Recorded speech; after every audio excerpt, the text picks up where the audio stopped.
Alors, l'École nationale de police du Québec songe à élargir ses critères d'admission pour ses futurs policiers. Fait que là, on choisira pas nécessairement le plus grand, le plus gros, le plus fort, mais on va donner davantage de poids à des traits de personnalité comme l'empathie, la résilience et les habiletés de communication. On en parle avec Stéphane Wall, superviseur retraité du SPVM, spécialisé en usage judicieux de la force. Salut Stéphane.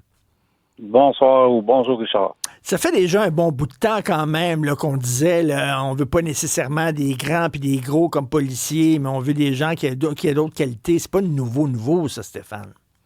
Oui, tout à fait. Ça fait longtemps que les critères ont été élargis. On peut reculer d'une trentaine d'années. Là, c'est sûr que l'arrivée des femmes a fait en sorte que on avait beaucoup plus d'ouverture, puis les critères physiques avaient un petit peu baissé dans ces années-là.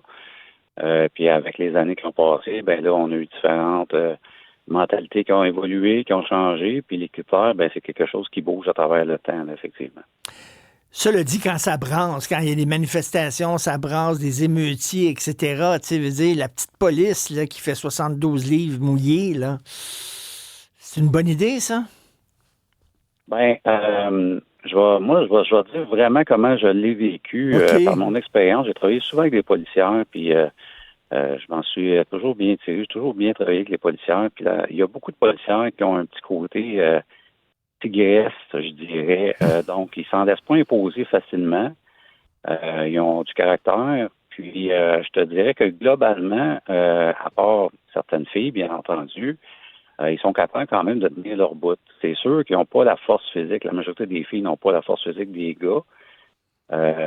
Mais ils ont peut-être une façon de donner des commandes, donner des ordres ou peut-être une façon de discuter qui va faire en sorte peut-être que des fois des situations vont se résoudre.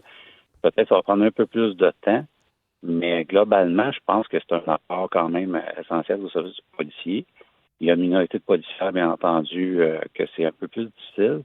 Et ce qu'il faut comprendre, c'est que dans les groupes spécialisés pour les contrôles de foule, ben la majorité des effectifs, c'est des hommes quand même, parce que justement, c'est un travail qui est physique.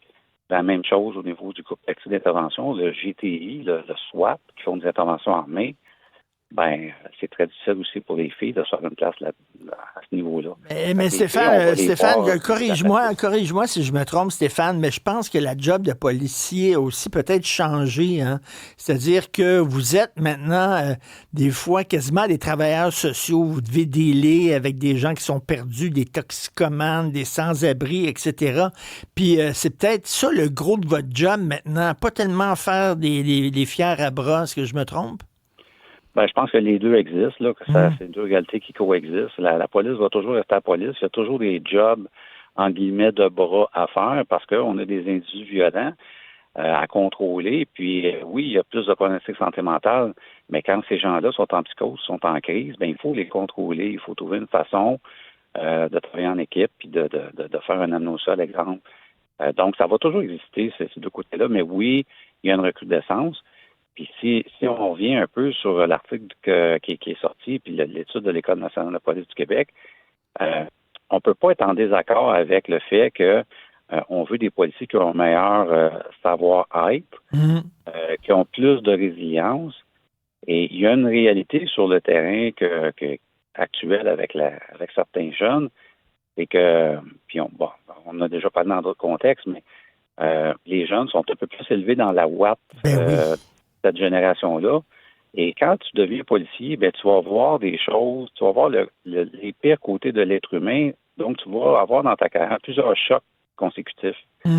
Et si ta capacité de résilience n'est pas élevée, ben ça se peut que tu t'effondres plus rapidement et tu tombes en congé maladie plus rapidement, mettons qu'un policier plus expérimenté qui va être capable d'en avoir plus avant de demander de l'aide.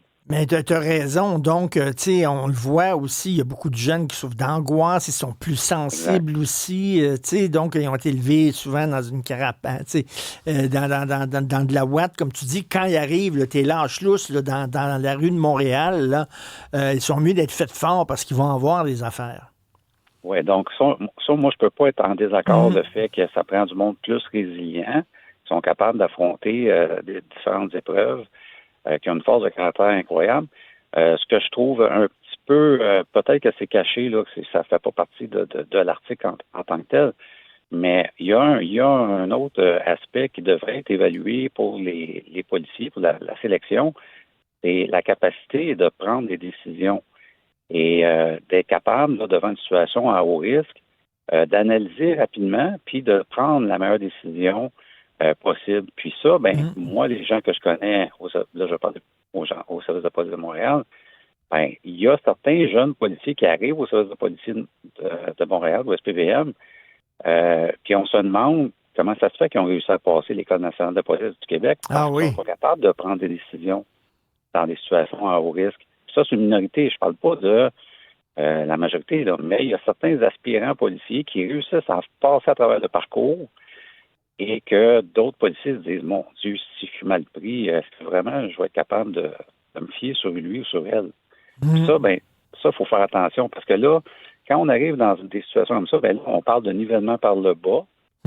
Et malheureusement, il y a certains candidats qui sont sélectionnés et qui n'ont pas le profil d'action nécessaire pour devenir policier.